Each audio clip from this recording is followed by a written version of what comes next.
Every year, Apple sells hundreds of millions of devices that cost a fraction of their price to build.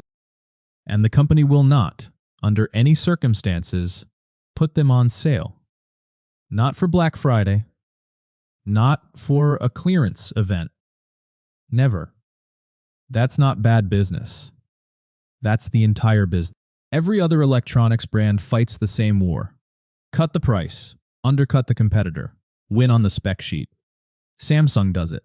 Dell does it. Every store on earth runs a clearance sale eventually. Apple doesn't. In over 20 years of iPhones, the price of a current model has essentially never dropped. Even on Black Friday, the one day a year every retailer on the planet slashes prices. Apple's big deal is a gift card, not a discount. You still pay full price today. You just get store credit to spend later. That's not generosity. That's a company that has calculated to the dollar what happens the moment it looks cheap.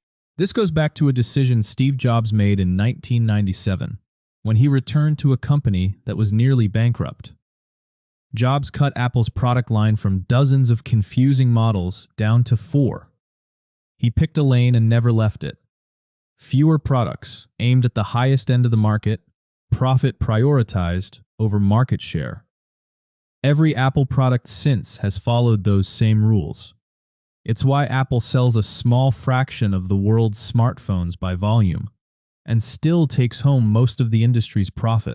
To understand why this actually works on people, you have to go back more than 100 years before the iPhone existed to an economist named Thorstein Veblen. In 1899, Veblen published a theory that broke one of the basic rules of economics. Normally, when a price goes up, people buy less of something. But Veblen found a category of goods where the opposite happens. Raise the price, and people want it more. He called it conspicuous consumption, buying something specifically because it's expensive, as a visible signal of status. Economists later named this category after him, a Veblen Good. And a 1,200 phone that costs Apple about $560 to build fits the definition perfectly.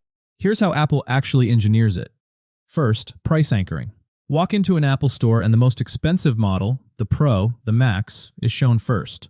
Suddenly, the regular phone, still hundreds of dollars, feels like the reasonable choice by comparison. Second, control. Apple enforces a minimum advertised price policy. Retailers who sell Apple products are contractually barred from advertising them below a set price.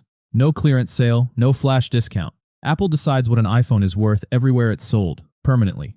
Third, the receipts. On Apple's current top model, the estimated cost to build the phone is roughly $560. It sells for $1,200. That's over 50% gross margin, more than double what most electronics companies consider healthy. And fourth, maybe the cleverest part, resale value. Apple has spent a decade making sure a 3-year-old iPhone is still worth real money on the used market, far more than a comparable Android phone. That turns an emotional, status-driven purchase into something that feels rational. It holds its value. The price isn't hiding the strategy. The price is the strategy. Apple actually tested the opposite once.